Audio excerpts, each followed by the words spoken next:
talking about it. The corporate corrupt media are ignoring it, of course. What China, Russia, and North Korea have done will change everything in the biggest way possible. Their trade and economic expansion has the West crapping its pants, which could push us into World War III. Now, many, myself included, believe we're already in World War III, but just wait until the real shooting starts, because that's honestly how Washington sees the world. Rather than spending trillions of dollars on our own infrastructure in the United States, building out our own Belt and Road Initiative with new railroads and infrastructure and shipping lanes and all of that, no, we'd rather enrich the military-industrial complex, give that money to weapons manufacturers like Raytheon and Northrop Grumman, enrich those people. Meanwhile, there's people sleeping on the streets of the United States. Roads and bridges are a total disaster. Crime is at an all-time high. So apparently America is fine. We'd rather enrich these defense contractors. Well, this week we just got our clearest sign yet that the West is getting desperate. And desperate people do very dangerous things. The United States Air Force Secretary General saying China is prepping for war against the United States.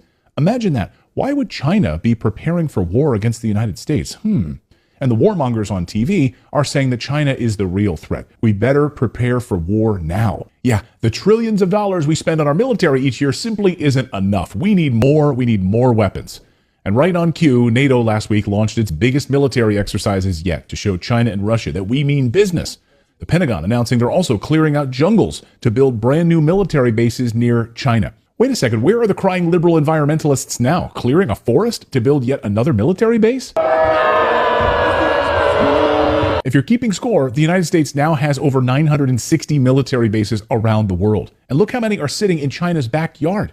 The United States, in this interview, says they're also clearing off older World War II runways in the Pacific in preparation for war. So why would China be prepping for war? I can't wrap my head around it.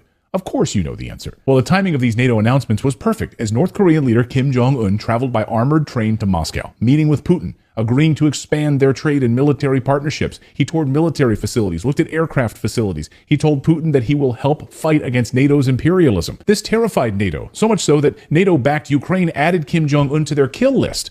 Yes, a list that NATO keeps for who they'll kill next.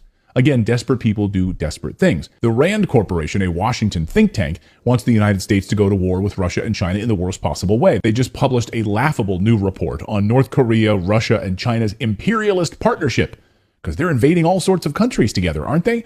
Perhaps they forgot the part where the United States now has 960 military bases, dozens right on the back doorstep of China and Russia. But imperialism? Perhaps they should look in the mirror a little bit. The report outlines 3 solutions to deal with Russia and China, the Russia and China threat. The 3 solutions are all military-based. It's laughable. Number 1, they say, is to build a better outline on how we go to war. How exactly do we carry out modern war?